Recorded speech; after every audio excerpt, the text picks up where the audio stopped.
The International Space Station has been occupied since the year 2000. Its primary role is science, but just keeping it functioning is an immense task.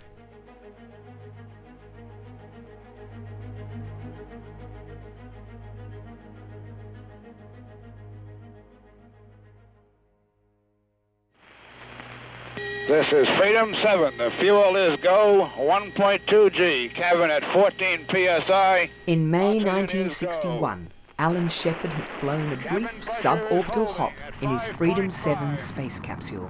The Redstone booster that had launched Shepard was not capable of lifting a heavy spacecraft to orbit.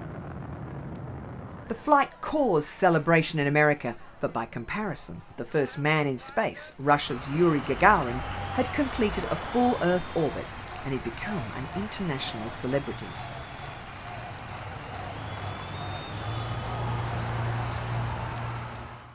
The newly formed American Space Agency, NASA, had been charged with closing the space technology gap with its communist adversary, the Soviet Union, and Project Mercury was the means for achieving this.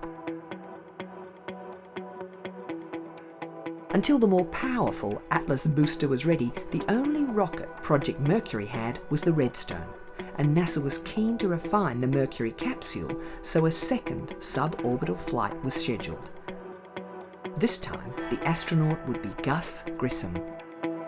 The dramatic achievements in space which occurred in recent weeks should have made clear to us all. Less than 3 weeks after Shepard's flight, America's president made a decisive contribution. On the minds of men everywhere who are attempting to make a determination of which road they should take. I believe that this nation should commit itself to achieving the goal before this decade is out of landing a man on the moon and returning him safely to the Earth.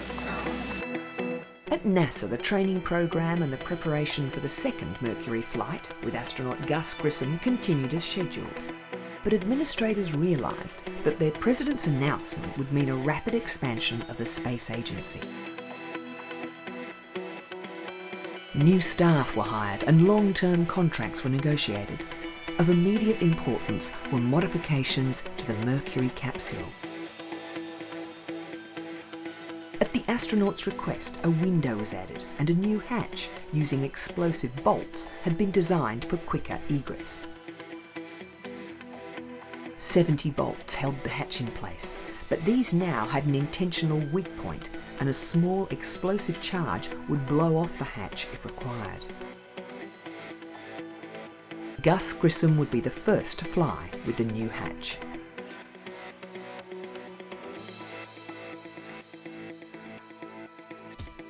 It could be triggered from both inside and outside the capsule. On the morning of July the 21st, 1961, another Redstone rocket was being fueled. Since Yuri Gagarin's orbital flight in April, nothing had been heard from the Russians, and the Mercury team could feel they might be catching up to their communist adversaries. Weather had already caused this flight to be postponed 3 times. Grissom had named his Mercury capsule Liberty Bell 7. Confusingly, all Mercury spacecraft had the number 7 because there were 7 astronauts. This mission was similar to Alan Shepard's flight, lasting around 15 minutes, with most important events happening automatically. However, the thruster control system had been modified, but Grissom would have less than 3 minutes to test it. The launch tower rolled back after a half-hour delay. One of the hatch bolts was misaligned, and it took engineers some time to conclude that the remaining 69 bolts would be enough. 2, 1, 0. Liftoff. Roger, this is Liberty Bell 7. The clock is operating. Loud and clear. Testing the manual thruster control, Grissom found it more sluggish than the ground-based simulator. On changing to the new rate command control system, he found it worked well, but was heavy on fuel. I'll try this lithiometer. About all I can really see is clouds. All too quickly, he was preparing for re-entry on what had seemed a perfect flight. Aircraft in the landing area picked up a radio beacon that started when the capsule's parachutes deployed. Helicopters soon found Liberty Bell 7 floating right on target.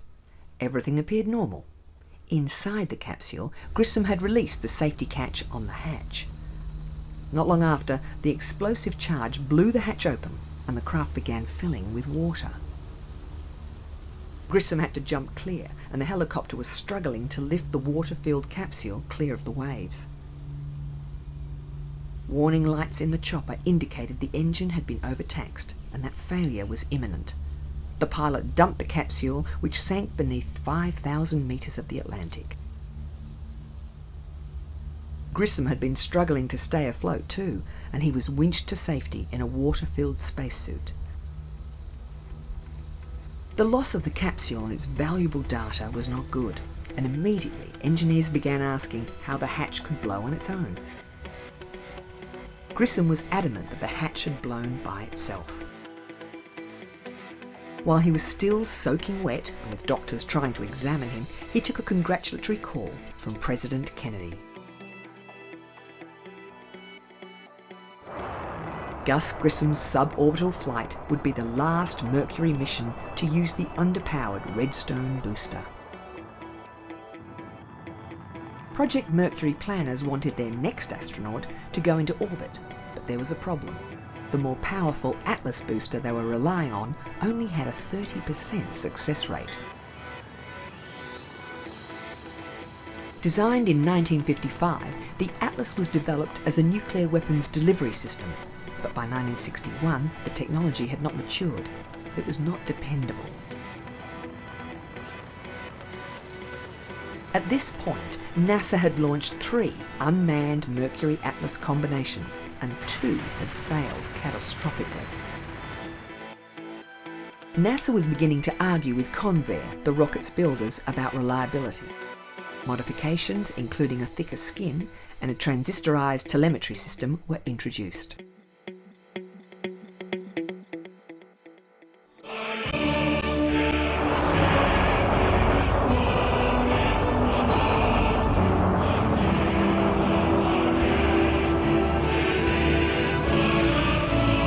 But then, the Soviet Union launched Vostok 2. Newspaper headlines tell the story. Herman Titov of Russia returns to Earth after orbiting the globe 17 times in a little more than 25 hours, covering 435,000 miles, which is more than twice the distance from the Earth to the Moon. An orbit by a U.S. astronaut is planned later this year. His name was Enos, and just as chimpanzee Ham had tested the first Mercury Redstone, Enos would test the Mercury Atlas. NASA gave all its really dangerous missions to chimpanzees. In November 1961, Enos blasted off.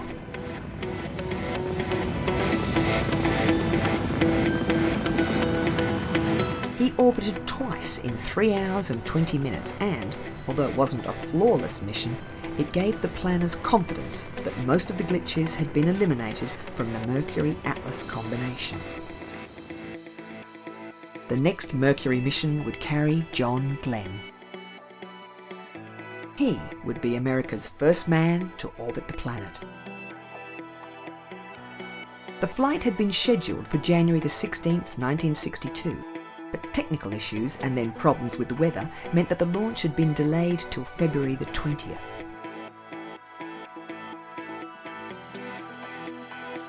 For the US, this was an important mission. It would show that they were catching up with the Russians, who had clearly demonstrated their capability for long-term orbital flights.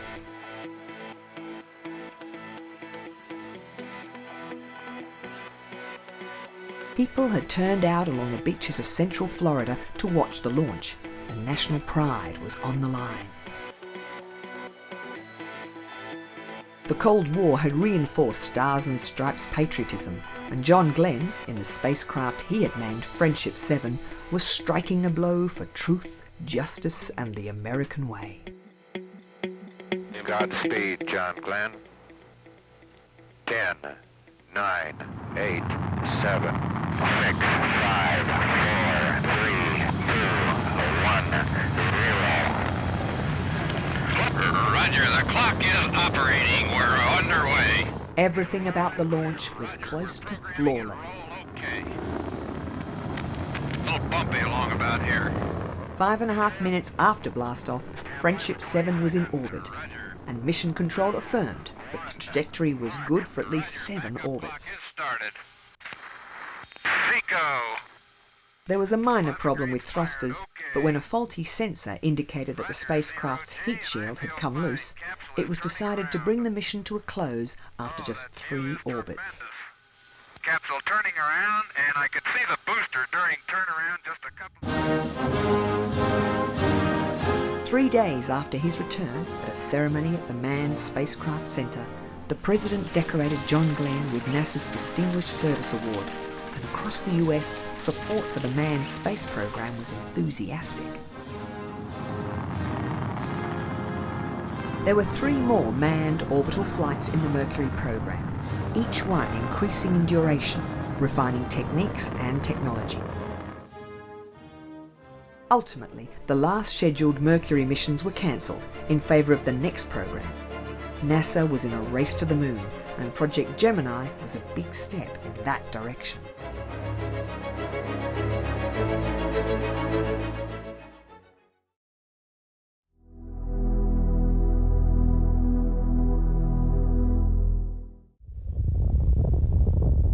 Since the beginning of rocket launches, engineers have used an array of cameras to monitor their craft's behaviour, and as rocket technology has developed, so have the cameras. A typical shuttle launch was monitored by 135 different cameras. Fixed cameras, shooting at 400 frames per second, capture both the solid fuel boosters and the rocket engines so that any anomalies can be scrutinised in detail after the launch. Other units surround the pad area to record the launch from every conceivable angle. In the period leading up to liftoff, when access to the launch complex is limited, the cameras play a vital role in continuous pre-flight inspections. Another group, called the Final Inspection Team, is equipped with handheld cameras. They have close access to the pad and launch gantry. Anything out of the ordinary is recorded for further scrutiny by a team of specialists at the launch centre. In addition, the launch management team can request images of any subsystem that might be returning suspect readings. The team can identify and photograph problems that may otherwise go unnoticed.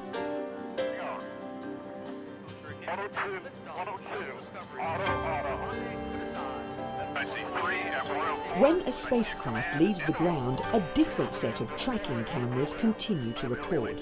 There are 17 medium-range trackers near the perimeter of the launch zone and at least 21 long-range trackers. These telescopic units run both high-definition video and 35mm film. They're essentially radar-controlled with fine adjustment via a joystick so sensitive it can pick up the operator's heartbeat. On the 16th of January 2003, the Space Shuttle Columbia blasted off into a clear blue sky. 83 seconds after liftoff, a chunk of insulating foam broke off from the external tank, hitting the shuttle's left wing. It was picked up by 2 of the tracking cameras.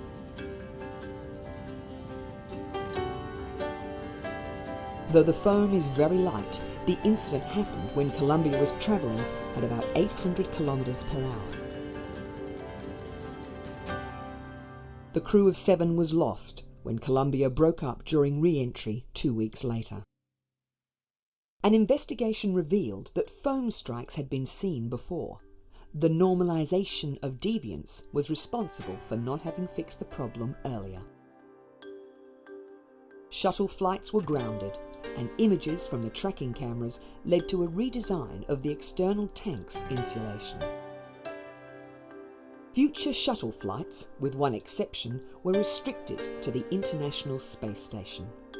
Upon arrival, each shuttle was required to perform a gradual flip, allowing cameras on the ISS to capture images of the craft's thermal tiles.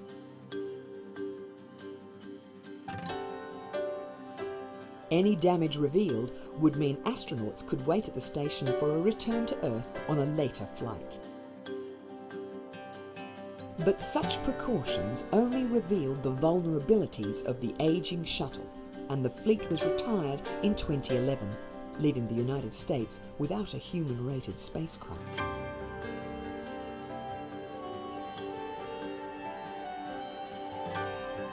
In a field that relies upon cutting-edge technology, the 30-year-old shuttles could no longer be updated.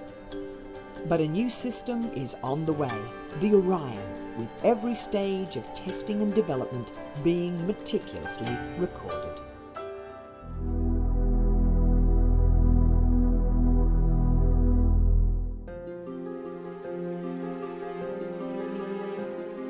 The International Space Station serves as a research and observation platform in the weightless environment of low Earth orbit. It has been continuously occupied since Expedition Crew 1 took up residence in the year 2000.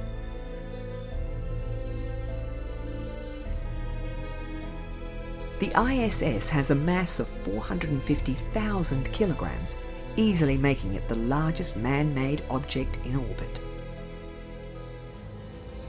The space station had its origins in the Russian Mir 2. It was intended as a replacement for the aging Mir space station that had been in orbit since 1986. Launched by the Soviet Union, the original Mir had deteriorated badly toward the end of its 15-year life. The International Space Station's first component was the Zarya module, originally intended as the first piece of Mir 2. The US had a proposal for Space Station Freedom, and the European Space Agency were planning the Columbus Space Station, but the prohibitive cost of such ventures led to a consolidation of the different schemes. The Space Shuttle became vital in the orbiting construction project.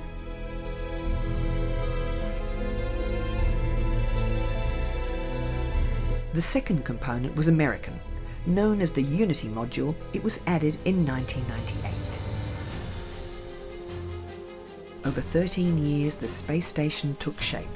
Russian Proton and Soyuz rockets, as well as the shuttle, all delivering components. The last shuttle flight ever, in 2011, was to deliver a European multi-purpose logistic module. At that point, it consisted of 15 pressurised segments and a truss assembly that anchors the solar arrays and the cooling radiators. Even so, the ISS remains unfinished, with both a European robotic arm and a Russian multi-purpose laboratory still to be delivered. The Russian modules could all dock automatically, but a considerable amount of construction work was carried out by astronauts based in the station. Even after the building work finished, regular maintenance and running repairs require mission specialists to go outside. One of the last features to be added was the cupola, which includes the space station's largest window. Views are astounding. As the ISS travels over polar regions, the northern and southern auroras show as iridescent bands in the upper atmosphere. This is an indication of high solar activity, with the solar wind showering the Earth in charged particles. Generally, as the ISS is in a low Earth orbit, solar activity does not present a health hazard to the space station crew, as they are shielded by the Earth's magnetic field, which deflects all but the most intense ejections from the Sun. However, when solar flares are detected, the crew must shelter in the Russian orbital segment, which has shielding to protect against increased radiation. Even so, ISS crew members in one day receive as much radiation as a person on Earth will get in a year.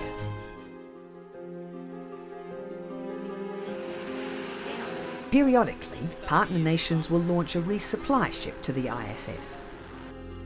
Since 2009, Japan's aerospace agency JAXA has sent 4 White Stork cargo craft. ESA has sent 5 automated transfer vehicles, which dock automatically and remain at the station for around 6 months.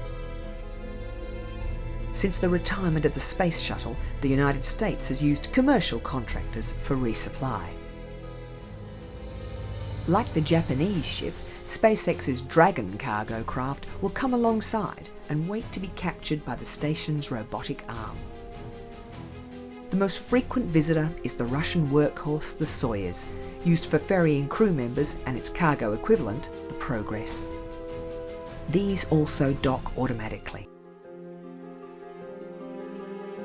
2 Soyuz craft stay at the ISS for emergency evacuation. With the arrival of a new cargo craft, the ISS crew are kept busy unloading and stowing new provisions. Ultimately, the cargo capsule is filled with waste and jettisoned. Long-term exposure to microgravity leads to loss of muscle mass and bone density, and daily exercise is important in reducing the health implications of weightlessness. Outside routine duties in keeping the space station functioning, the astronauts' regular work is science. This can be anything from monitoring plant and simple animal specimens being raised in microgravity to the search for dark matter via the alpha magnetic spectrometer. At the end of their 6-month stay on the ISS, 3 of the cosmonauts cram into the waiting Soyuz capsule and prepare for the journey back to Earth. 3.5 hours after the craft undocks, the cosmonauts will be on the ground in Kazakhstan.